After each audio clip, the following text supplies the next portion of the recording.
துளாராசி அன்பர்கள், உங்களுக்கு சனி பகவான் வந்து பார்த்தீங்கன்னா ரோக சனியாக இருக்கார். ரோக சனி அப்படின்றவர் கடன் இல்லாத, நோய் இல்லாத, எதிரி இல்லாத வாழ்க்கையை கொடுக்கணும் அப்படின்னு எக்ஸலண்ட்டான பொசிஷன் வந்து உட்கார்ந்துட்டு இருக்கார். ஆனால் வக்ரகதி அடைஞ்சிருக்காரேம்மா. வக்ரகதி அடைஞ்சா என்னம்மா, குருனோட பார்வை இருக்குல்ல, குருனோட பார்வை இருக்கிறதுனால அந்த கடன் இல்லாத, நோய் இல்லாத, எதிரி இல்லாத வாழ்க்கையை சாலிடாக கொடுப்பாருமா. கவலைப்படணுன்ற அவசியமும் இல்லை. அதுக்கும் மேலே 4 மற்றும் 5க்கு அதிபன் சனி பகவானை பொறுத்த வரைக்கும் உங்களுக்கு 4ஆம் பாவத்துக்கு அவர் தான் அதிபன்.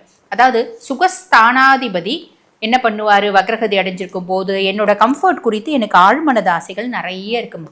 எல்லாரும் பெரிய வீட்டில் இருக்காங்க. என் கூட பிறந்தவங்கெல்லாம், என்னோட கொலீக்ஸ் எல்லாம் நல்ல பெரிய பெரிய வீடு, சொந்த வீடு வச்சுட்டு இருக்காங்க.